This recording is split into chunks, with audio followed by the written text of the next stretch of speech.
Hello friends, मैं रंजीत वर्मा अपने YouTube channel study with Ranjeet में आपका स्वागत करता हूं।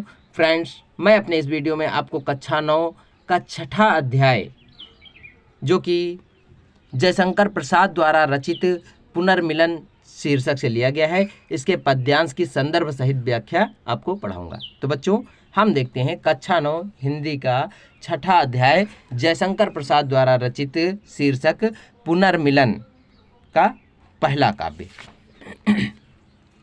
यहाँ पर बच्चों हम देखते हैं हमारा पहला काव्य लिखा है कि चौंक उठी अपने विचार से कुछ दूरा गति ध्वनि सुनती, इस निस्तब्ध निशा में कोई चली आ रही है कहती, इस निस्तब्ध निशा में कोई चली आ रही है कहती। अरे बता दो मुझे दया कर कहाँ प्रवासी है मेरा, उसी बावले से मिलने को डाल रही हूँ मैं फेरा, उसी बावले से मिलने को डाल रही हूँ मैं फेरा। अब बच्चों देखिए, ये हमारा पहला खंड काव्य है और अब देखते हैं इसका संदर्भ क्या होगा। तो संदर्भ में बच्चों हम लोग लिखेंगे कि प्रस्तुत खंड काव्य हमारी पाठ्य पुस्तक हिंदी के पुनर्मिलन नामक शीर्षक के से लिया गया है और इसके रचयिता जयशंकर प्रसाद जी हैं। अब बच्चों प्रसंग भी हमें लिखना होता है, तो प्रसंग में हम लिखेंगे कि प्रस्तुत पद्यांश में कवि ने मनु की पत्नी श्रद्धा की विरह वेदना को व्यक्त किया है। ठीक है, जो हमारा प्रस्तुत पद्यांश है इसमें कवि ने अर्थात कह सकते हैं जयशंकर प्रसाद जी ने मनु की पत्नी जो कि श्रद्धा है, श्रद्धा की विरह वेदना को व्यक्त किया है। अब बच्चों हम चलते हैं व्याख्या की ओर। व्याख्या में बच्चों देखते हैं बहुत ही मार्मिक तरीके से मैं आपको पढ़ाऊंगा जो कि आपके हृदय को स्पर्श करेगा।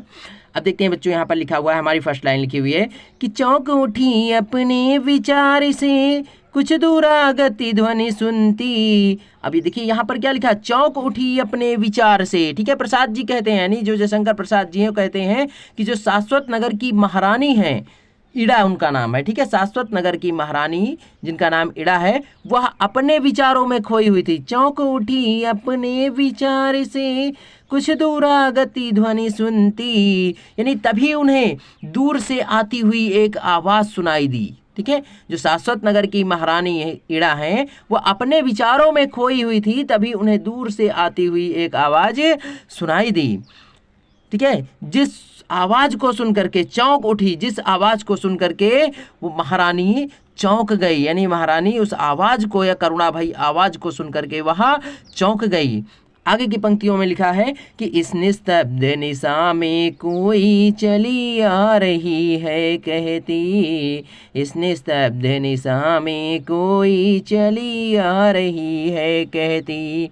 अब देखिए आगे क्या है, उसने सुना यानी महारानी इड़ा ने सुना कि दूर से इस शांत, निस्तब्ध का अर्थ होता है कि शांत या सन्नाटे भरी रात में कोई स्त्री यह कहती हुई चली आ रही है कि अरे बता दो मुझे दया कर कहाँ प्रवासी है मेरा, यानी वो क्या कहती हुई चली आ रही है कि अरे कोई मुझ पर दया करो, यानी अरे दया मुझे दया कर, अरे बता दो मुझे दया कर, यानी अरे कोई मुझ पर दया करे और कोई तो मेरे प्रिय प्रवासी पति के बारे में मुझे बता दे कि वह कहाँ गया है।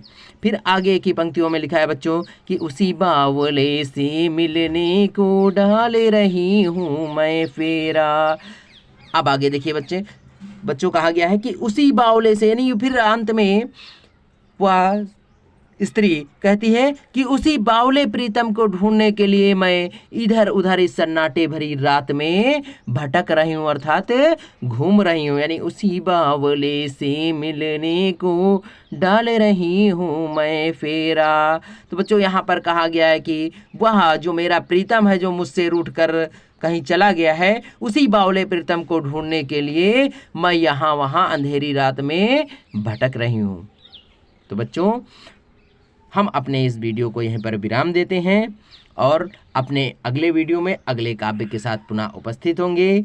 तब तक के लिए आपसे निवेदन है कि यदि अभी तक आपने हमारे चैनल को सब्सक्राइब नहीं किया है तो सब्सक्राइब करके बेल आइकन दबा दें तथा चैनल को अधिक से अधिक वीडियो को अधिक से अधिक लाइक और शेयर करें। Thank you.